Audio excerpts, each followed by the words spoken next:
If you're struggling with your baby's sleep, maybe they go to bed way too late, they wake up frequently throughout the night, or maybe they start their day super early, for example, 4 a.m., there's a good chance that the reason this is happening is because you're making one of 4 mistakes that are really easy to make. But these mistakes either train your baby to do those things, or because of how your baby is biologically wired, leads to these sleep disruptions. So let's go through each of these 4 mistakes, talk about what they are, what causes them, and most importantly, how to fix them so the whole family can finally get some sleep. Now, mistake number 1 might surprise you, and that's because it's related to the timing of your bedtime. That's right, your bedtime has a direct impact on your baby's sleep. Now, my husband learned this the hard way. He thought he would get an early night and go to bed at 9:30 p.m. But this was actually the worst possible timing. See, he opened the bedroom door, crept in as quietly as possible, and just as he was closing the door, our baby started to stir. So he did what any parent would do, and he dove to the floor to avoid being seen, because he knew if she saw him, that was it. She would immediately start calling out "Dada, Dada," and she would be wide awake. So there he was, stuck on the floor, afraid to move. Now, it didn't have to go this way. If he shifted his timing just a little, he could have avoided this whole situation altogether. And the reason for this is because of how babies' sleep cycles work. See, babies go through light and deep sleep in a similar way to us. And when they're in that light stage of sleep, it takes very little sound or light to bring them out of sleep altogether and wake them up.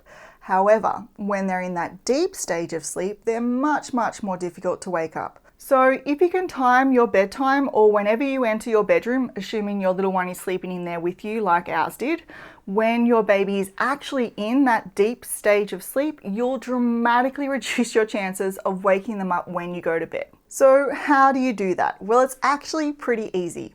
All you need to do is understand how those sleep cycles work and then time it so they're in deep sleep when you come in. So if your baby's under 3 months of age, their sleep cycle can last anywhere from about 20 to 50 minutes. And if they're over 3 months of age, it can take anywhere from 60 to 90 minutes for them to complete a full sleep cycle. And it's at the beginning and the end of these sleep cycles that they're in those lighter stages of sleep. So when you're planning your bedtime, think about when you put them down and what stage of sleep they'll be in now. And then just shift your bedtime either forward a little or back a little to make sure that you time it so that they're in that deep stage of sleep. And to really stack the odds in your favor, just before you go to bed, take a quick peek at your baby monitor. If they're lying completely still, they're in deep sleep, and this is the perfect time for you to sneak in without waking them up. But if you see them squirming, making little noises, or moving their arms and legs, that's your signal to not go in. Just wait a few more minutes until they become still again before sneaking in. Timing your bedtime like this will encourage your little one to have longer stretches of sleep at the beginning of the night. That is, as long as you don't make their room nice and cozy before bedtime. I see parents do this all the time. They turn up the heat to make the room nice and cozy before their little one goes to bed. And I totally get why. We assume a warm, snug room will help our babies sleep better. But what you probably don't realize is that warming up the room actually makes it harder for your baby to fall asleep and stay asleep. And that's because their core body temperature actually needs to drop by about 1 degree Celsius, which is about 1.8 degrees Fahrenheit, for them to fall asleep and have a much better chance of actually staying asleep as they go through those sleep cycles we talked about earlier. That temperature drop is actually a key signal to your baby's brain that it's time to sleep. It's biologically wired into all of us. When our body temperature drops, it's a signal to the brain saying, okay, it's time for sleep. And what the brain does then is release melatonin, which is the sleep hormone that makes us feel drowsy and prepares our body for that deep restorative sleep. So it's not just about making your baby comfortable. This drop in temperature is actually a biological trigger that helps them fall asleep and stay asleep through the night. So when we make the room too warm at bedtime, we're actually fighting against that natural sleep biology. And as a result, we make it harder for them to fall asleep, they wake up more often, and they don't get as much of that all-important deep restorative sleep. So if you do want to improve your baby's sleep, just try and get that room temperature anywhere between 18 to 22 degrees Celsius, which is about 65 to 72 degrees Fahrenheit, as that's going to be the ideal temperature to help facilitate a great sleep for your baby. Now, sometimes even when you do all the pre-bedtime stuff just right, so you get the temperature just right, it's nice and dark, you do the bedtime routine, and you make sure that you don't go in and accidentally wake them up at the wrong time, sometimes despite all of that, you have a rough night. They either don't go to sleep on time or they wake up throughout the night. And in those cases, you might be tempted to just let them sleep in a little because they need a little bit of extra sleep, right? It makes sense. And let's be honest, we kind of need that extra hour or two of sleep too after a night like that. But letting them sleep in is actually mistake number 3. Now, I know you don't want to be hearing this, but when your baby's wake up time is all over the place, so early one day and late the next, what you're doing is you're confusing their internal body clock, also known as their circadian rhythm. And it's really important that that circadian rhythm is consistent. That's because it regulates everything: when they get hungry, when they feel sleepy, and when they're ready to play, along with a bunch of other bodily functions.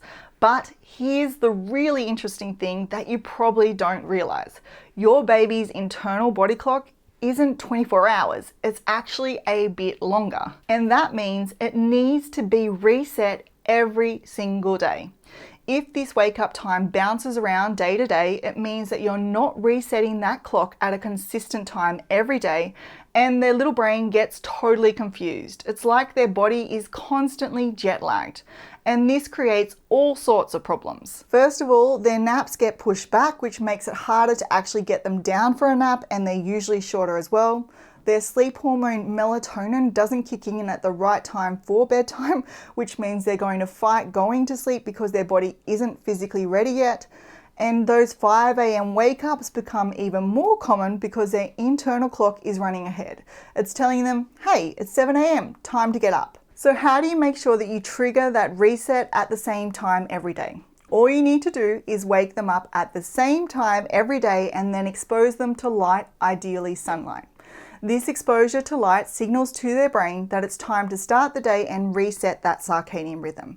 And as a result of that consistent wake-up time, you'll see much more consistency in their entire routine. Their feeding times and nap times will become more predictable, and most importantly, their body will naturally start producing melatonin at the right time in the evening, making bedtime smoother and lead to longer stretches of sleep overnight. Now, it doesn't really matter what time you choose. The key here is being consistent.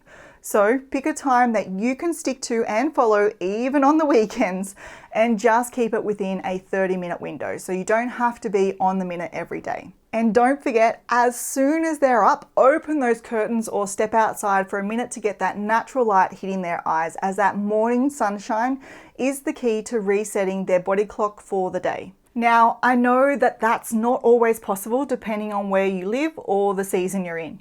Maybe you're in the middle of winter, or it's pouring rain outside, or you live somewhere that doesn't get much morning light. In those cases, don't worry, just try to get as much bright light as you can. So turn on all the lights in the house, especially in the room where your baby is. As the brighter you make their environment in the morning, the better their body will respond to that wake up signal. Now, even when you get that morning wake up time to be consistent, figuring out nap time can be a little tricky. If you want to know how many naps to expect per day based on your baby's age, how long they should be awake between naps, and how much total sleep they need, I've got a guide that will walk you through all of it. It's called the New Parent's Guide to Naps, and you can grab that in the description if you want. Now, this next mistake might sound painfully familiar if you've ever been in a situation where you feel like you've tried everything to get your baby to fall asleep, whether it's rocking them, singing lullabies, or even lunging around the room, and none of it works. Now, the irony of all of this is that doing all these different things is what's actually making it more difficult for your baby to fall asleep. Falling asleep is something that sleep expert Matt Walker describes as like landing a plane.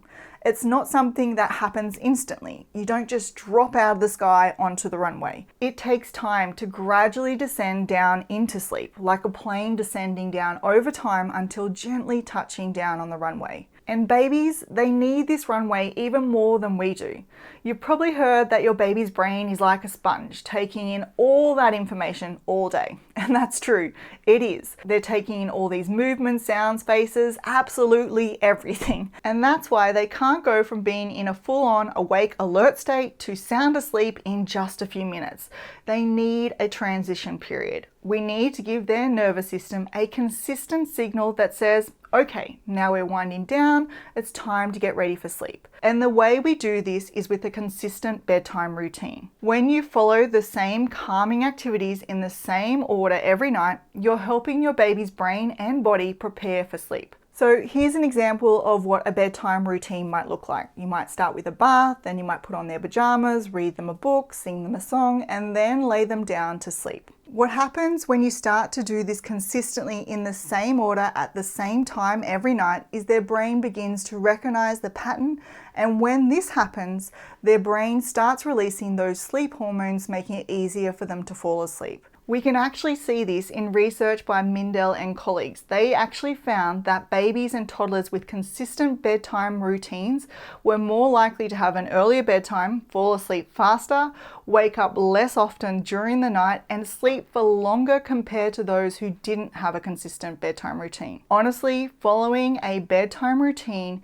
is probably one of, if not the most powerful change that you can make to improve your baby's sleep if you're not doing it already. So if you're not, implement that consistent bedtime routine. Now, something I'll mention here is that it probably won't make a huge difference on night 1 or night 2. Research actually shows that it takes at least 3 nights. So once you find a routine that works for you, just know that you need to stick with it for at least 3 nights. I would recommend actually doing a few extra nights on top of that to make sure it really solidifies before you start getting those big results. Now, if you're wondering, how do I even come up with a bedtime routine, or what does a good bedtime routine look like?